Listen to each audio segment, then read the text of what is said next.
How goes the family? Welcome back to Larry's Anything Goes. I hope you guys are having an awesome week. Today's discussion, I'm going to be talking about how everybody is a CEO, whether they know it or not. Whether you own a business or whether you work a regular 9 to 5, you are a CEO if you're collecting money on any level from earned income to passive income. You are a CEO, which stands for Chief Executive Officer. You have a multitude of employees working for you every single day. And this happens only if you apply yourself in the right way, obviously, because you might be a CEO, but you could be the worst CEO on the planet if you do not apply yourself. Now, how do you apply yourself when you're obtaining paychecks?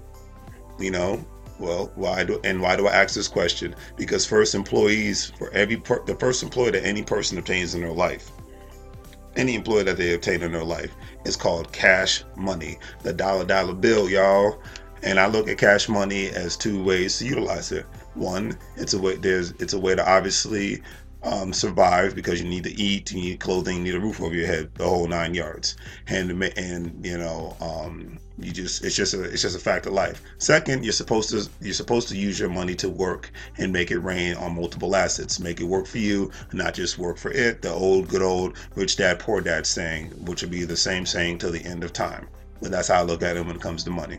Money never sleeps, but we as people have to sleep. Human beings, we need time to recharge our mind, body, and soul, and it's just a normal thing. But why not have your money work for you while you're recharging your mind, body, and soul? I think that's a great idea, especially living in the digital age. It's so easy to send and receive money on multiple levels for all the different apps that I always talk about. Because remember, the old-fashioned way of just placing your money within a savings account and letting it sit is dead. Putting it under a mattress, how folks used to do back in the day, it's a dead thing.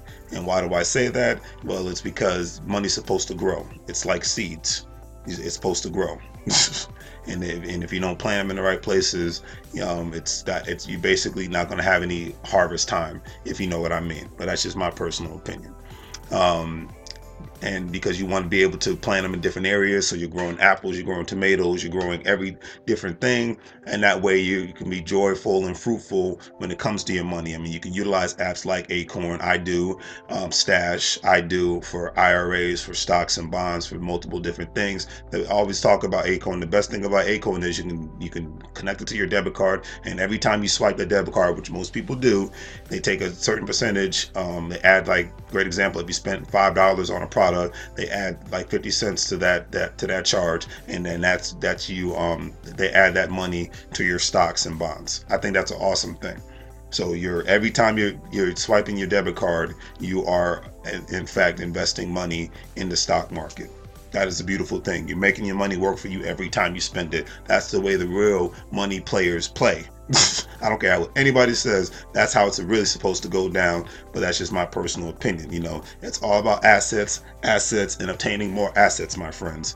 Do not be fooled by that at all. Because trust me, when Christmas time is coming, and it's almost here, since we're in the middle, heading towards the middle of November, a lot of corporations and small business owners are going to make it rain in their bank accounts, because they're going to be making a lot of money off the parents and the loved ones who are going to be shopping for multiple products for themselves.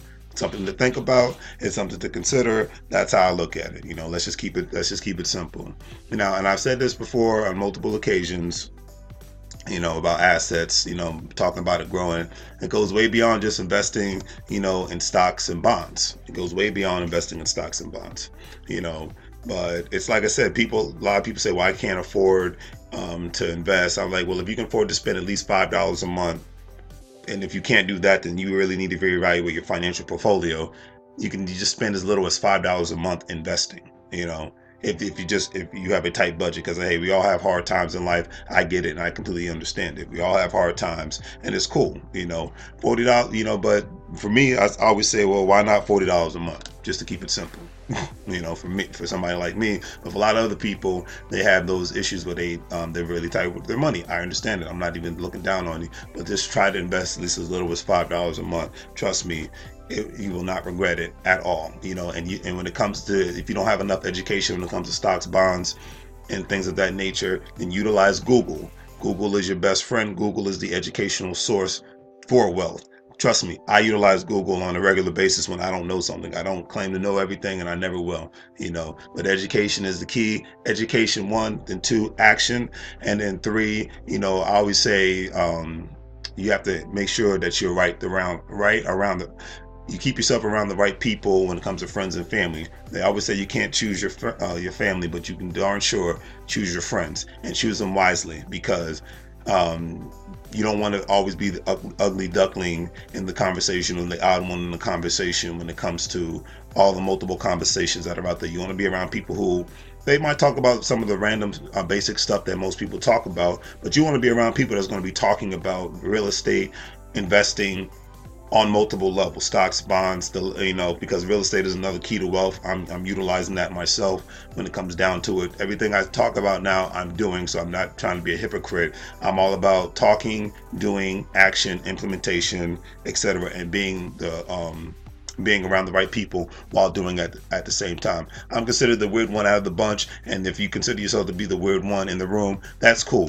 I think that's an awesome thing, because it's so easy to just follow the leader, and it's so easy to just say, okay, well, I'll just talk about the same random stuff that everybody else is talking about, especially when it comes to the news, when it comes to politics, when it comes to sports, when it comes to a television show. I mean, I'm not downing that. I mean, I'm a big fan of The Walking Dead, but I haven't really been watching much of it lately because The Walking Dead is not changing my life. It's a great show, nothing bad about it. I'm a huge fan. I'll catch up eventually, but my life isn't over if I miss an episode of it, and your life isn't over if you miss a football game, or if you miss a television show, if you don't pay attention to what's happening in the news. Good and bad things will always occur in this world, and it's sad, and but we always have to push through and make sure that we make a contribution to ourselves, our friends and families, so that we can uplift each other up and not be in the same place 10 years from now, financially speaking, but that's just my personal opinion.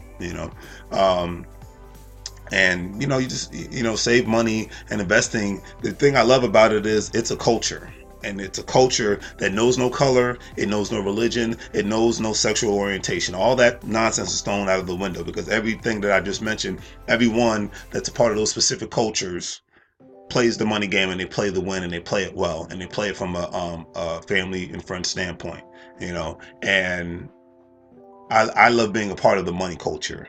That is one of my favorite culture. It's like your personal culture, that's another thing, but implement the money game culture in your life, and that speaks volumes. It speaks in all different languages from all different sectors of the world. Because we live in a multi cultural financial world right now. Everybody's connected somehow, some way on a financial level. So don't try to do this by yourself. Don't try to just stay to yourself. Everybody has to mingle with everybody, because the days of being the Lone Ranger are over with.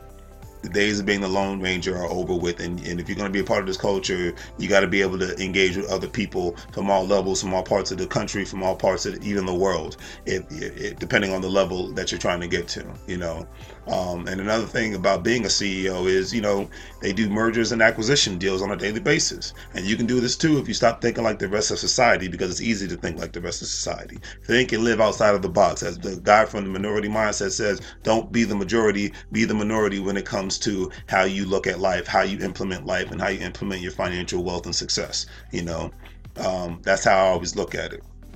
Become a part of this culture. It's an awesome culture, and it's something that you get to learn new on a regular basis, and I love learning something new every day. And in conclusion, I will end this video off with one of my favorite stories that I just heard about recently. There was an immigrant family. How I give a lot of respect to immigrants, because they play the money game differently, and this is why they're successful. They could have a 6th grade education, and they do 10 times better financially than somebody with a Harvard master's degree or a doctorate. Because they play the money game right, and they play it to win, and they spread that generational wealth all around the family, and it's a continuous cycle. Even before, a lot of times before the money will circle their family or their community before it even leaves, about 2 to 3 different times. So that's making the money work for you. You're not just working for the money at the end of the day. So the story is with the immigrant family is basically they came to the United States. They worked their butts off. They lived way below, way below their means, by most not even having cars. And it was like 10 to 15 people living in a house, living in a two to three bedroom apartment for the first 5 years they were in the United States. And then they bought a house, and the house actually had some equity. They lived in that house for about 2 to 3 years, and then they pulled some equity out of that house, bought another house across the street or next door to that house that they were actually living in.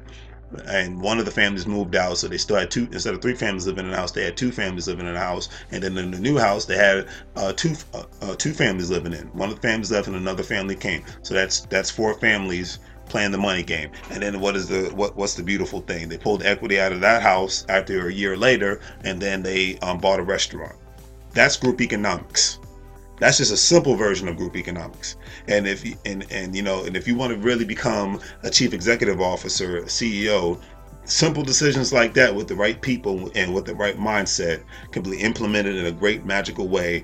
And I call it the great magical thing called group economics, where your friends and families are putting their money together and opening things. Even if you don't want to open a family restaurant, you could buy into a franchise if you have enough money, and then you could play it that way, and or buy two franchises at the same time, or buy another one after the first one takes off. But having this mindset of, I'm just going to go to college, I'm just going to be in all this debt, and I'm just going to try to get a high paying job, which that's never guaranteed anymore. Supposedly there was a time that existed, but I didn't live during that time, so I'm not going to question it.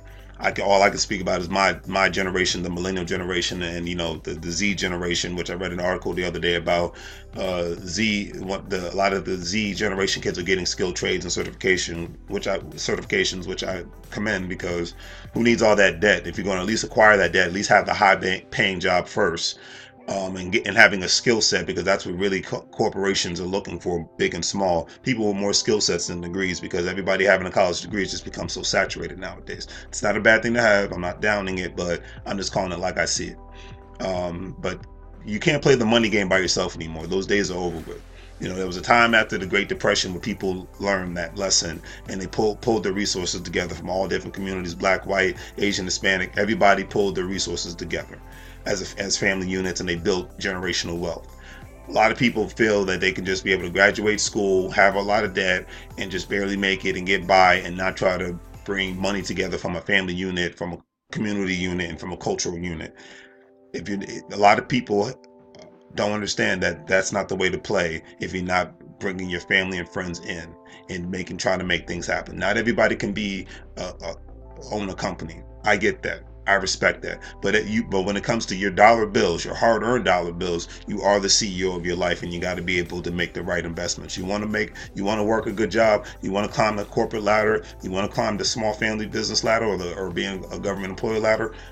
2 thumbs up to you, more power to you. I think that's awesome. Do it. But make your money work for you while you're at work. Make your money work for you while you're sleeping. Not only have a side hustle, but have a side business. Have some sort of investments to the point where it's growing, whether it could be an apartment building or a commercial building. Team up with friends and families. Don't do the Lone Ranger complex. Don't have that Lone Ranger complex when it comes to your money, because when you quote unquote try to retire financially, it's going to be very harder to do, even with a 401k, with a TSP, with Social Security, if it's still around, with IRAs. It is going to be very hard if you do not have at least 2 to 3 assets outside of that equation that I just mentioned. Let's practice more and more group economics. Let's be better CEOs of our lives, because it's the difference between a good CEO and the bad CEO. The good CEO is making deals, wheeling and dealing, and making the money work for themselves, and making things grow for that person's family. Especially if you have a family, you want to make things grow, not stay stagnated and not shrink. You want it to grow, because those are seeds. Get your family involved, get your kids involved. There's apps out there even for kids to show them how the money game is supposed to be played. Get them invested early. Get the mindset early. A lot of other communities do it. It's very prevalent in the Asian and the Jewish community to teach the children how money is supposed to work and how business is supposed to work. I think everybody should embrace that complex. Being in bad debt is not cool. Being in good debt is cool, because good debt brings you money on a daily, weekly, or monthly basis. So that's it for now. Hope you guys enjoyed the video. Sorry, it seemed like I was kind of rushing today, but I'm going out of town today, so you know how that is. Constantly on the go and constantly on the grind. But hopefully you guys enjoyed this video, and you take care. Please give it a thumbs up, and please subscribe and share to your friends and family. Have a great weekend, and happy Veterans Day. Thank you all you veterans out there for your support, and thank you veterans out there for keeping the country safe and for all that you do. And thank you veteran families for taking part in the process as well, because you guys matter all at the same time. Take care. Have a great day.